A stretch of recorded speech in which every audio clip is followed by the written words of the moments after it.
Assalamualaikum warahmatullahi wabarakatuh. Perkenalkan, nama saya Huda Surajaya dari Ilmu Pemerintahan semester 4 Universitas Islam 45 Bekasi. Saya di sini ingin mempresentasikan tentang definisi sistem dan sistem komunikasi pemerintahan. Sistem komunikasi pemerintahan adalah produksi dan reproduksi informasi yang dijalankan pemerintah. Produksi dan reproduksi informasi merupakan bentuk adaptasi sistem terhadap kompleksitas lingkungan. Definisi sistem.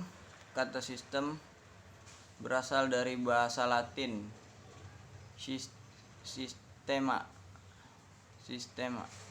dan bahasa Yunani sistema, yang diartikan sebagai sesuatu kesatuan yang terdiri komponen atau elemen yang dihubungkan bersama untuk memudahkan aliran informasi, materi, atau energi untuk mencapai suatu tujuan.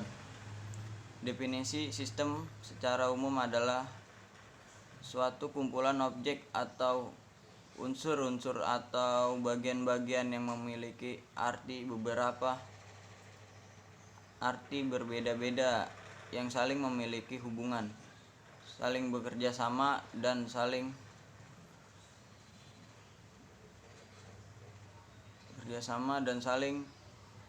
memengaruhi satu sama lain, serta memiliki keterikatan pada rencana yang sama dengan mencapai suatu tujuan tertentu pada lingkungan yang kompleks.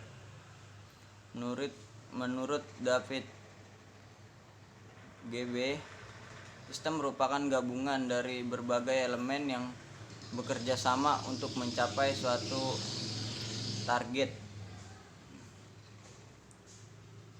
Elemen yang terbentuk sistem: yang pertama, objek.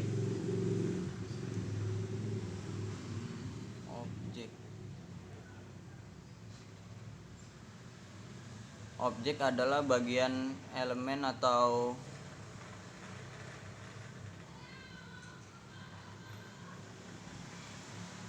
partikel. Objek merupakan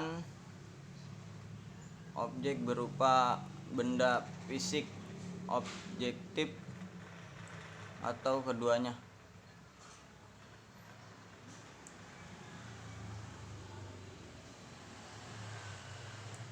Atribut adalah persamaan, kualitas atau sifat kepemilikan sistem dan objeknya. Yang ketiga, hubungan internal. Hubungan internal adalah penghubungan antara objek-objek yang terdapat dalam sebuah sistem. Yang keempat, lingkungan. Lingkungan merupakan tempat di mana sistem berada. Yang kelima, tujuan. Tujuan setiap sistem memiliki tujuan, dan tujuan inilah yang menjadi motivasi yang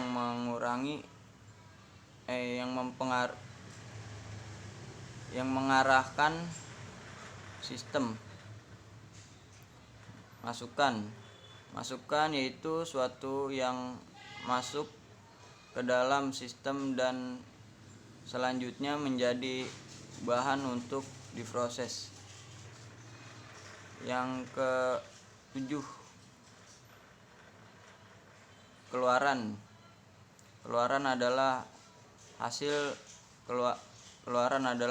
dari proses yang berupa informasi atau informal. Yang kedelapan, batas. Batas adalah pemisahan antara sistem dan daerah luar sistem. Selanjutnya,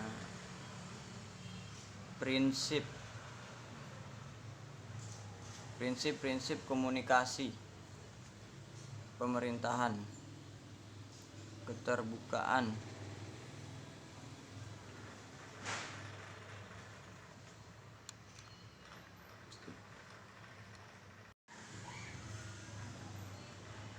Keterbukaan komunikasi dengan publik dilakukan secara langsung. Keterlibatan dengan masyarakat sebagai bagian dari pembentukan kebijakan dan pengiriman. Yang keempat, penggunaan seluruh saluran komunikasi yang dianggap relevan, tidak hanya terbatas pada media massa nasional. Yang kelima, mendorong kenetralan posisi politik aparatur pemerintahan. Selanjutnya, hakikat komunikasi pemerintahan. Hakikat komunikasi pemerintahan adalah menjamin berjalannya fungsi pemerintahan melalui keterampilan berkomunikasi terkait kepentingan masyarakat untuk mencapai tingkat kesejahteraan hidup sebaik-baiknya dengan tidak merugikan pihak manapun.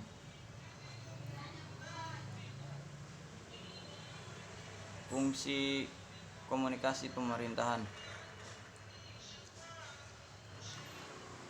Fungsi komunikasi pemerintahan memberikan informasi kepada publik, menjelaskan dan mendukung suatu keputusan yang telah ditetapkan, mempertahankan nilai-nilai dan mempromosikan perilaku yang bertanggung jawab, memfasilitasi dialog antara institusi dan warga negara. Hambatan komunikasi pemerintahan. Hambatan komunikasi pemerintahan yaitu hambatan bahasa adalah penggunaan bahasa yang tidak sesuai dan tidak dipahami oleh penerima pesan dapat menghambat komunikasi. Yang kedua, kerangka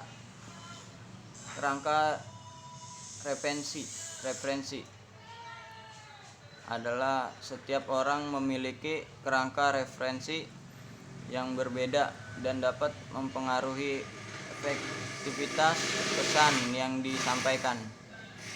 Jarak status. Hal ini hubungan dengan hambatan dalam pola komunikasi organisasi yang dianut oleh organisasi pemerintahan. Jarak geografis yang sangat lebar antara pemerintahan dan warga negara dapat menghambat komunikasi pemerintahan. Perlindungan diri dari institutor berkaitan dengan kesediaan penerimaan pesan yang dilakukan oleh penerima pesan. Tekanan pekerjaan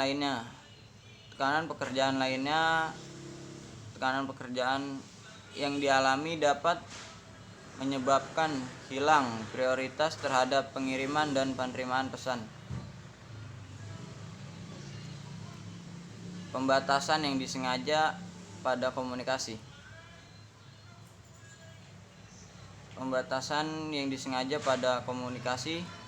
Berkaitan dengan sensor yang dilakukan oleh pemerintah terhadap pengiriman dan penerimaan pesan. Kemudian, manfaat mempelajari komunikasi pemerintahan yaitu memahami ikon-ikon komunikasi pemerintahan, definisi, konsep, teori, paradigma, etika, moral, dan aturan sehingga mampu menganalisis isu-isu yang berkembang seputar komunikasi pemerintahan. Selanjutnya,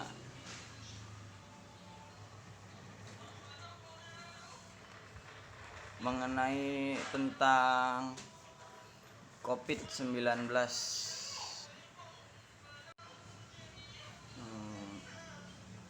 Mengenai contoh komunikasi pemerintahan dalam menghadapi corona yang terjadi di lingkungan kita sekarang ini.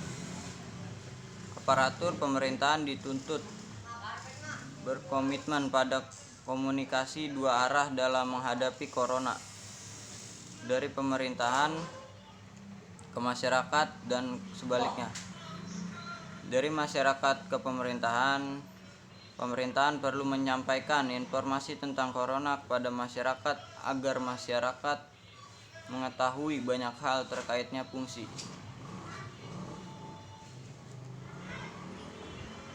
aktivitas dan tujuan pemerintah. Di sisi lain, pemerintah juga harus tahu apa keinginan masyarakat dalam menyikapi wabah corona. Proses ini akan menciptakan kedekatan di antara keduanya.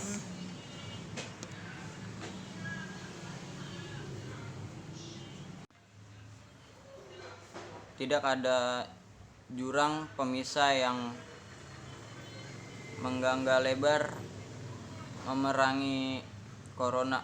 Selain itu, pemerintah dan aparatur harus paham betul bahwa keberhasilan komunikasi memerlukan kedekatan, tidak hanya dari sisi jarak, namun bisa pula dipandang dengan sisi respon psikologis masyarakat terhadap corona. Dalam kondisi teknologis yang semakin canggih saat ini, jarak bisa menjadi kurang berat ataupun kurang berarti. Kedekatan komunikasi yang dulu mengandalkan tatap muka kini berkembang dengan berbagai media yang ada. Disinilah peran teknologi informasi berbicara. Komunikasi pemerintahan tidak bisa lepas dari IT. Di atas semua itu, dalam komunikasi pemerintahan dibutuhkan transparansi dan keterbukaan sebagai tujuan strategi bersama melawan corona. Keduanya menentukan kepercayaan akan tumbuh dalam komunikasi ini. Lagi-lagi tentu kepercayaan yang bersifat dua arah komunikasi pemerintahan lantas diabdikan pada kebaikan dan solusi bersama memerangi wabah COVID-19 ini, termasuk informasi yang kondisi buruk dan tidak menguntungkan yang terpaksa diterima dalam komunikasi semacam ini tidak dikenal istilah tidak mencari kambing hitam. Demikian pula komunikasi pemerintahan mampu menghindarkan upaya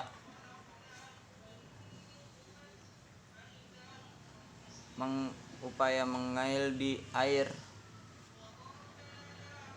air keruh oleh pihak manapun. Semua berpikir dalam landasan saling percaya guna mencari kebaikan bersama. Sekian presentasi dari saya, kurang lebihnya mohon maaf. Wassalamualaikum warahmatullahi wabarakatuh. Terima kasih.